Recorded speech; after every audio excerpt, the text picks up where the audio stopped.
सुल्तान के साथ महाराणा सांगा का इतना अच्छा जो बर्ताव किया गया, उससे मालवा उस समय की तत्कालीन स्थितियों में मेवाड़ का दोस्त बन गया।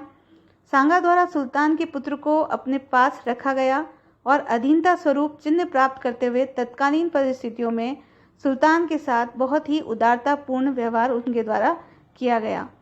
मालवा विजय से मेवाड़ को काफ़ी उपजाऊ इलाका प्राप्त हुआ और आर्थिक स्थिति में भी निश्चित रूप से लाभ हुआ। दूसरा जो प्रदेश मेवाड़ से हमेशा युद्ध करने के लिए तैयार रहता था वो था गुजरात। मेवाड़ गुजरात संबंध प्रायः कटुतापूर्ण ही रहे। दोनों ही विस्तारवादी नीति को अपनाने में रुचि रखते थे।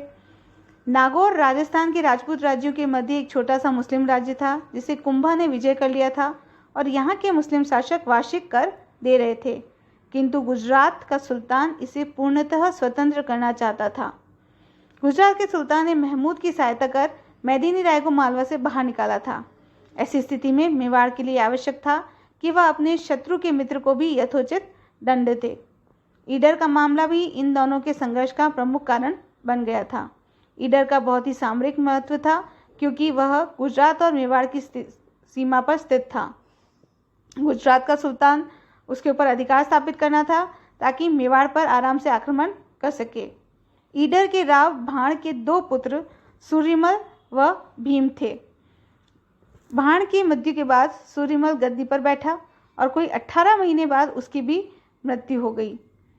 तब उसका पुत्र रायमल गद्दी पर बैठा, लेकिन वह अल्पायु था, तो उनके काका भीम उससे गद्दी से हटाकर स्वयं राव बन गए। तब रायमल मदद के लिए महाराणा सांगा के पास पहुंचा। सांगा ने अपनी पुत्री की सगाई भी उसके साथ कर दी। भीम की मृत्यु के बाद उसका पुत्र भारमल सिंहासन पर बैठा। तब सांगा ने रायमल की सहायता करते हुए उसे पुनः ईडर का राव बनवा दिया।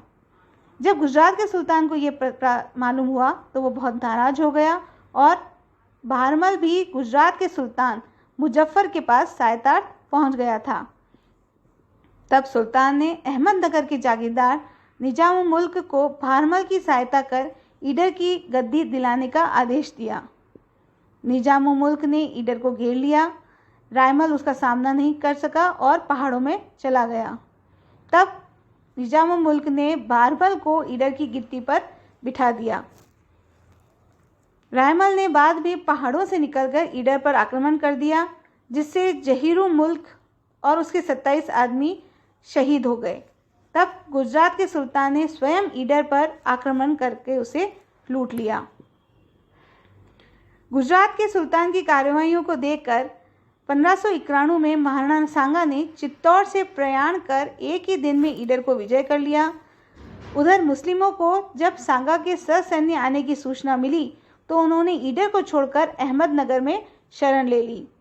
तब सांगा ने अहमदनगर को भी घेर लिया और किले के किवाड़ों को तोड़कर राजपूत अंदर घुस गए।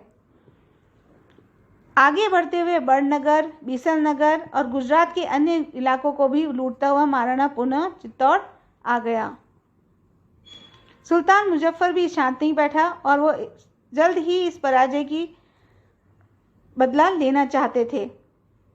तभी सौरठ का हाकिम मलिक आयाज 20,000 सवार व तोपखाने के साथ सुल्तान के पास आया और उनके साथ मेवाड़ पर आक्रमण करने को